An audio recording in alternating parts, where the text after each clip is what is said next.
अब हम आपको एक ऐसी खबर दिखाने जा रहे हैं जो सीधे आपकी सेहत की सत्ता से जुड़ी हुई है और विशेष तौर पर डाइटिंग वाले उन फिटनेस प्रेमियों के लिए है जो बिना कुछ सोचे समझे दूसरों को देखकर या फिर डॉक्टर्स की सलाह के बिना डाइटिंग करने लगते हैं। आजकल हर कोई खुद को फिट रखना चाहता है, इसलिए बड़ी संख्या में लोग जिम जाते हैं, कुछ योग करते हैं, कुछ लोग डाइटिंग करते हैं।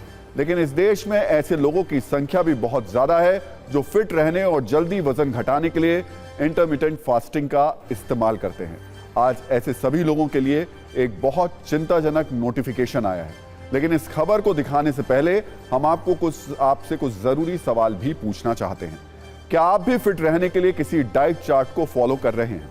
क्या फिटनेस के लिए आप भी इंटरमिटेंट फास्टिंग जो है उसको करते हैं, यानी पूरे दिन 4 में से अगर हम बात करें सिर्फ 8 घंटे खाते हैं और 16 घंटे आप फास्टिंग रखते हैं, अगर 24 घंटे की पूरी बात करें? अगर ऐसा है तो अगले कुछ मिनट इस खबर को थोड़ा ध्यान से देखिएगा, क्योंकि एक रिसर्च हुई है जिसमें यह दावा किया गया है कि इंटरमिटेंट फास्टिंग से हार्ट अटैक का खतरा हो सकता है। जाहिर बात है ये एक गंभीर खबर है और आज इसलिए इस खबर को हमने सत्ता में प्राथमिकता दी है और आपके लिए इंटरमिटेंट फास्टिंग पर सत्ता की एक स्वास्थ्य वर्धक कुंजी तैयार की है। तो सबसे पहले मूल खबर के बारे में जानकारी आपको दे देते हैं। अमेरिकन हार्ट एसोसिएशन में शिकागो में हुई एक स्टडी को प्रकाशित किया गया जिसमें बहुत ही चौंकाने वाला दावा है। रिसर्च रिपोर्ट के मुताबिक जो लोग लंबे वक्त तक इंटरमिटेंट फास्टिंग का रूटीन फॉलो करते हैं उन्हें मौत का खतरा 91% ज्यादा होता है। स्टडी के अनुसार बहुत लंबे वक्त तक इंटरमिटेंट फास्टिंग करने से दिल का दौरा और ब्रेन स्ट्रोक हो सकता है, इसलिए खाने का समय सिर्फ 8 घंटे तक सीमित करना सेहत के लिए बहुत ज्यादा खतरनाक है। वैसे हमारे बहुत सारे न्यूज मित्रों के मन में एक सवाल यह भी होगा कि आखिर इंटरमिटेंट फास्टिंग होती क्या है, तो इस पर भी सत्ता की एक कुंजी आपके सामने खोल देते हैं। दरअसल इंटरमिटेंट फास्टिंग एक तरीके का डाइट पैटर्न है जिसमें पूरे दिन में फिक्स टाइम पर खाना खाया जाता है और बाकी के वक्त फास्टिंग की जाती है। इसका सबसे लोकप्रिय तरीका 16:8 का है, यानी 16 घंटे उपवास और बाकी के 8 घंटे में खाना पीना। जरूरी बात यह है कि 16 घंटे में भी फास्टिंग के दौरान आप कुछ सॉलिड नहीं खा सकते, सिर्फ लिक्विड डाइट ले सकते हैं।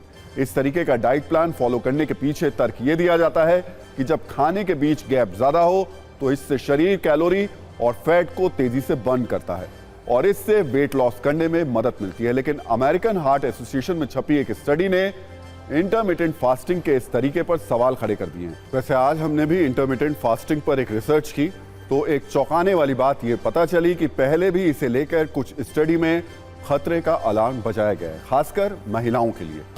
कुछ वर्ष पहले शिकागो की एक यूनिवर्सिटी में शोधकर्ताओं ने मोटापे पर अध्ययन करते हुए यह दावा किया था कि वेट लॉस करने का इंटरमिटेंट फास्टिंग वाला तरीका महिलाओं के लिए एक्स्ट्रा खतरनाक हो सकता है, क्योंकि इससे महिलाओं में इनफर्टिलिटी का खतरा कई गुना बढ़ जाता है। और अब इस पर हार्ट अटैक और ब्रेन स्ट्रोक वाला नोटिफिकेशन भी आ गया है। वैसे बहुत सारे हेल्थ एक्सपर्ट्स ये भी मानते हैं कि बहुत लंबे वक्त तक कुछ ना खाने से शरीर पर कई नकारात्मक प्रभाव पड़ते हैं। दरअसल हमारे शरीर को ऊर्जा ग्लूकोज से मिलती है जो खाने में ज्यादा मात्रा में होता है। लेकिन अगर कोई व्यक्ति 12 से 16 घंटे तक कुछ नहीं खाता तो धीरे धीरे उसके शरीर में ग्लूकोज लेवल कम होने लगता है और अगर बहुत वक्त तक ऐसी स्थिति बनी रही तो इससे ब्लड प्रेशर और शुगर लेवल में गिरावट आने लगती है। इसका असर हार्ट, किडनी और लीवर पर भी हो सकता है। इसके अलावा ऐसे लोगों में सुस्ती, चक्कर और चिड़चिड़ापन जैसी समस्याएं भी हो सकती हैं। अब चिंता की बात यह है कि कुछ इसी तरीके का डाइट पैटर्न इंटरमिटेंट फास्टिंग में भी होता है। इसलिए हमारी न्यूज मित्रों से अपील है कि डाइटिंग या इंटरमिटेंट फास्टिंग करने से पहले एक बार डाइटिशियन या डॉक्टर की सलाह जरूर लें।